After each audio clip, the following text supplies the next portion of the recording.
And welcome everyone to this week's episode of Craze's Corner. I'm joined by Will. Today we're going to be going over trade targets and trade away players. So we're going to be helping you guys redraft. We'll talk a little bit dynasty as well with these players, what we think, but more redraft, which guys you should be trading for, and maybe a couple guys that if you have on your roster, maybe you look to move them, plus something to get these guys that we're trying to trade for. How are we doing tonight, Will? Good. I guess. It's Yeah. 4 weeks in. Yeah, the Vikings back-to-back games overseas. How you feel about that? I'm just waiting for to me, no matter what happens, and I think both Viking fans would agree, this season was about evaluating JJ. Mm-hmm. And win or lose, of course, you want to win, but you got to know, because this draft is going to be full of quarterbacks. Mm-hmm. You got to know, is he the guy or not? And I'm a little worried about the soft benching that took place. Let's get him back. Let's get him back into the active roster here soon. I guess you guys got the bye week coming up, and then hopefully he'll be back soon. So we'll see. Against the Eagles, that'll be good matchup to come back to. I think they're not very good, right? I'm pretty sure not at all. Horrible. No, good matchup. Okay, let's go transfer a little bit to a more positive side here. We got a couple running backs we're trading for. You got a running back you're trading away. I got a wide receiver I'm trading away. We'll start with the positives. We'll go trading for. I'm going to start us off with Breece Hall of the New York Jets. We just saw Braylon Allen go down last week, which is part of the reason why I am trading for Breece Hall. The Jets offense looked okay against Miami. It was Fields' first game back.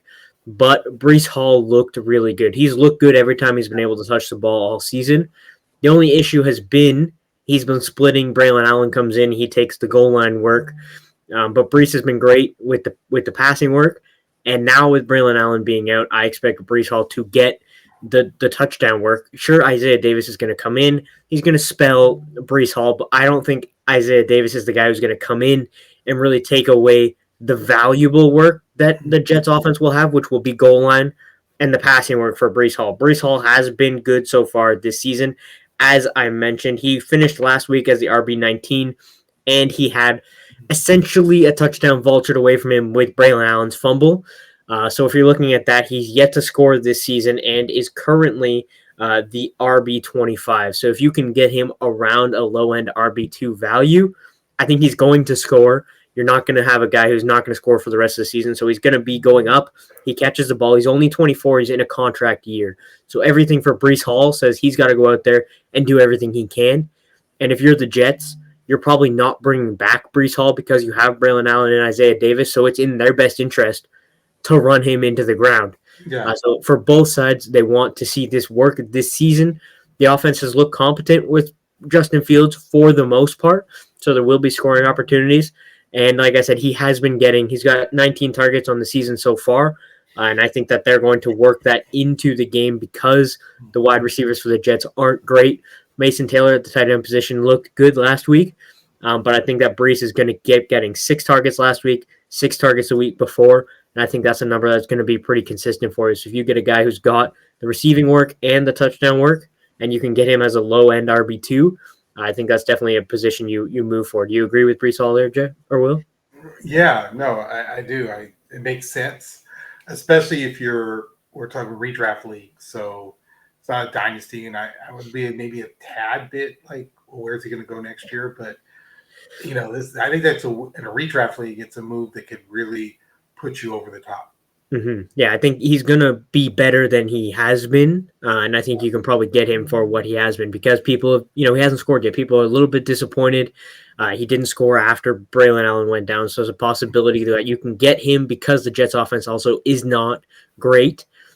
In Dynasty, if you do have him in Dynasty, you're kind of betting that he ends up somewhere that's going to pay him this offseason. I think he's going to get paid this offseason because, he's talented. He hasn't really done anything spectacular in New York, but he's been in New York. I don't really think that's his fault. I think he will get paid. So I have him in our Dynasty League, and I'm okay with that. I'm excited. But yeah, it's definitely a risk in Dynasty, but redraft, he should be good for the rest of the season. Will, you're keeping it in division, same position. Who are you trying to acquire? Devon Achane. I think after that horrible knee injury to Hill in that game, So, in fantasy, okay, who's next man up? Mhm. And I actually think Achane benefits the most from the opportunities. He's already at 25 targets in the passing game. Last week was a low. He only had 2 targets, but the weeks before was 9 and 10. Mhm. And then we saw his rushing yards tick up. He almost hit 100 yards last week. Yeah, it was the Giants. But where else they're going to have to go to Waddle. They're going to have to go. I mean, Waller's probably going to Yeah. touchdowns, right? Obviously, but I think if you're maybe a little concerned about your running back depth, or you're like, hey, I need a guy that's going to give me points every week for the next 6-8 weeks. Mhm. I think Achane is the one to go get. Yeah, I think Achane, he's currently, I believe, RB 10-ish range. Mm-hmm. And as you said, he's had 9 targets, 10 targets in the 2 games against New England and Buffalo. Key things about those games is that the Dolphins were losing. This game against the Jets, they were winning the game, so that's why you see he had the most rushing attempts he had on the season with 20 rushing attempts and the least amount of targets because they really didn't need to be throwing the ball. The running game was working against the Jets. Looking at their upcoming schedule, Carolina, okay, maybe he'll get more rushing attempts than passing attempts, but then they play the Chargers, Cleveland, Atlanta, Baltimore, Buffalo, Washington, so they have some tougher matchups coming where she's going to be catching the ball.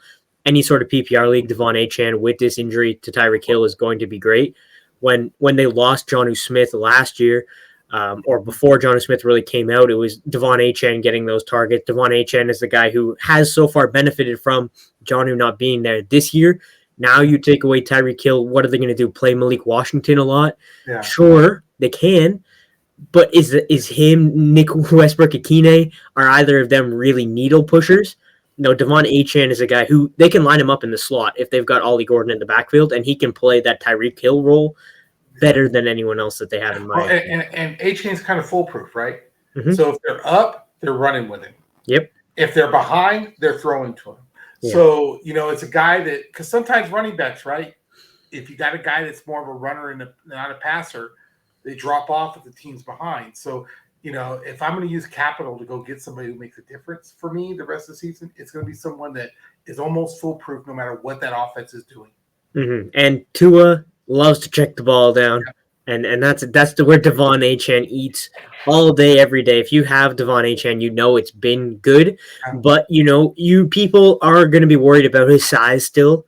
He's had a little bit of an injury history, so if you can go and buy him, maybe you trade 2 to get 1, and maybe trade a wide receiver 2 and an okay running back to get Devon Achane, something like that, where you compare 2 lower guys to get him, or even if you're trading a guy, looking at the running backs kind of around him, if you can trade, Bucky and get Achane with the injury coming in, if you could trade, even guys like J.K. Dobbins, who neither of us has trade away, but I would be trying to trade away J.K. Dobbins right now, Kenneth Walker, Chuba, Kyron, like if you can get any of those guys and turn him into Achane by adding, a bad wide receiver, not a bad wide receiver, but like a wide receiver 4, wide receiver 3, something like that, and you can just get into a more secured and safe tier, that's definitely a move I would like to do.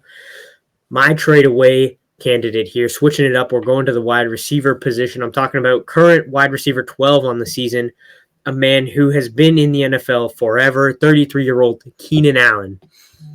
Now, it's not so much of I think Keenan Allen is bad. I think that Keenan Allen's been good so far. He has 3 touchdowns on the season, 3 touchdowns in 4 games, probably not going to be consistent. He had 6.2 points last week in half-point leagues, which is kind of where I see him being. He's going to be a safety blanket for Justin Herbert, but the touchdowns aren't going to be there. And Ladd McConkey really hasn't been great so far this season fantasy-wise. He's been good on the field. Fantasy-wise, it hasn't been there because Quinton Johnston's been really good. Yeah. But I think that if you're looking at this team, you're not going to be comfortable and happy starting Keenan Allen week in, week out. And currently, you can probably sell him on the fact that he is the wide receiver 12. You're not going to get wide receiver 1 value for him. But if you can get wide receiver 2 value for him, get to a guy that's maybe been underperforming a little bit, maybe you use Keenan Allen to get up in the running back position if you trade him in a running back to get a better running back like Achane or Breece Hall. That's kind of what I'm looking to do with Keenan because I don't believe that him being a top 12 wide receiver is where he's going to finish. I wouldn't be surprised if he's more around the wide receiver 24 when we look back at the end of the season just because the touchdowns probably come down. Ladd McConkey is great. Quentin Johnston's been really good, and Omarion Hampton has been running the ball fantastic, especially the last couple weeks. So that's the more direction I think that the Chargers are going to go. And with that, Keenan's going to be less consistent than his super consistent start to the season.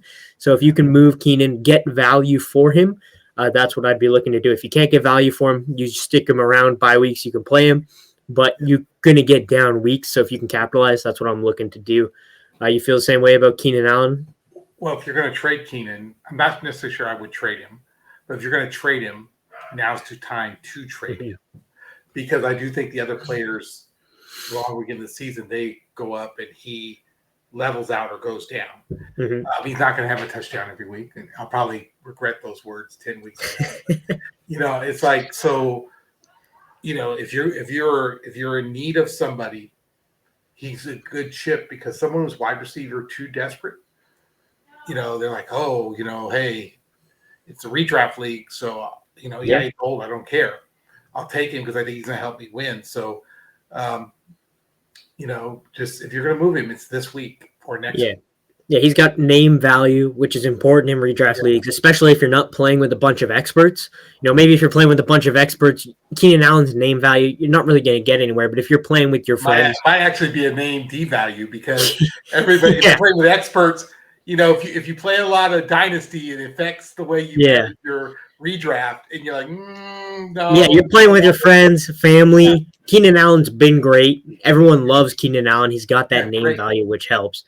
So if you're looking to do that, and I think that's kind of where your guy, trade away candidate, you can play on the name value with, people who thought he was going to be good coming into the season, was good last year. So who are you looking to trade away, Will?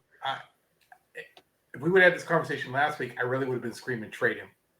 I'm really screaming this week, trade him, because it's AJ Brown.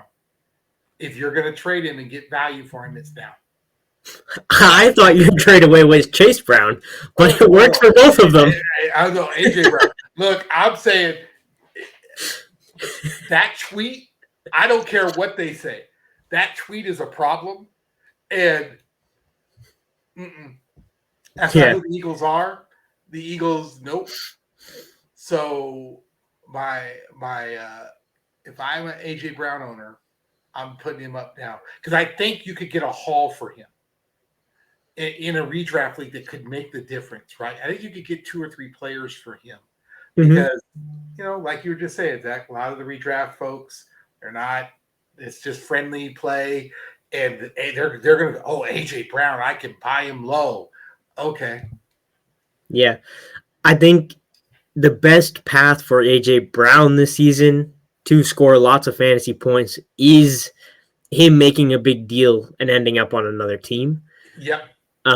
Which is a possibility if he does do this and the Eagles fail to get him involved. If he has 1 catch and 2 catches in games again where he's got 7 yards, 8 yards like he's already had, he's a star wide receiver. I saw a clip of Jason Kelsey talking about it on his podcast, and he was like, AJ Brown is a guy that should feel confident going into telling the coaches and telling the locker room that he wants to get the ball more, because he is that talented. And I believe he is that talented as well. The Eagles just haven't had to throw the ball much, really, except for against the Rams when he had his 20-point game. But other than that, AJ Brown's been disappointing this year, and you're right. He has the name value. I thought you were talking about Chase Brown, also high expectations and has done nothing. Yeah. But AJ Brown, same boat. I don't think you can get anything for Chase Brown. Right? Yep, probably not, unless you can find someone who believes that 2 bad defenses they've played or 2 good defenses they've played, maybe you can sell them. But AJ Brown, for sure, you can sell. You can get something for him. I've been getting lots of questions. What do I do with AJ Brown? Do I trade for him, trade him away? And it's tough, because I have him in our Dynasty League, and he has been on my bench. Against Kansas City, he was on my bench. I played him against the Rams because you knew they were going to have to throw the ball in that game. But if they're playing Tampa, he was starting for me. Luckily, it didn't matter. But then he's got, he plays the Giants twice in the next 4 weeks. So they're not going to need to throw the ball there probably. You'll see Denver, Minnesota. Maybe they have to throw the ball a little bit more, but Pat Surtain's going to be there in Denver. So not great.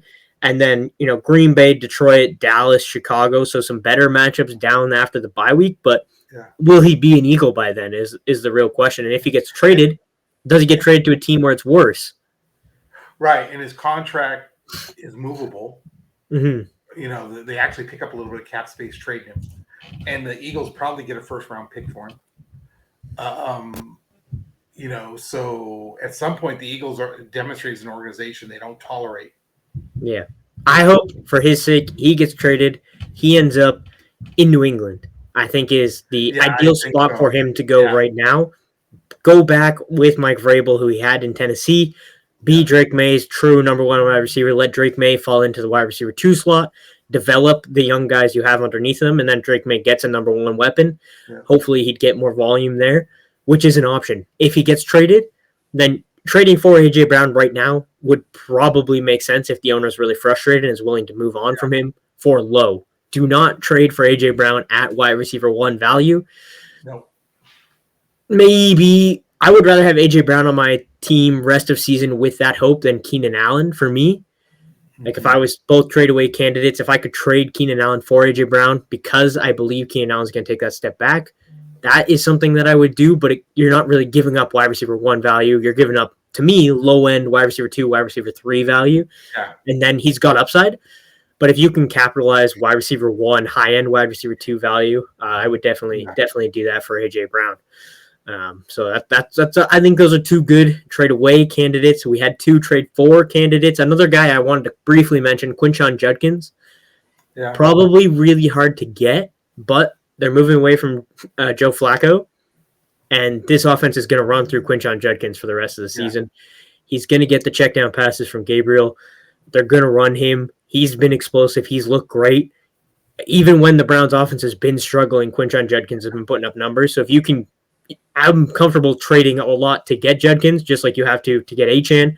Rather have Achane than Judkins, but if you can, just go put a feeler out and see what Judkins' owner wants for him. But I'm in. If they're nervous about the quarterback change, now's your time. Probably the only time you have to get in on Judkins. It's probably over after a couple weeks with Gabriel. You agree there, Will? Yeah. Oh, definitely. It might be over after Sunday morning. So you got about 48 hours to do it if you're going to do it. Yeah, Kenneth Gainwell literally just ran all over the Vikings defense, and Quinshon Judkins is 100 times the running back Kenneth Gainwell is. So go get him if you haven't already. I hope you guys enjoyed. Thank you, Will, for joining me. Gotcha. We will see you again next week. All right. See you guys.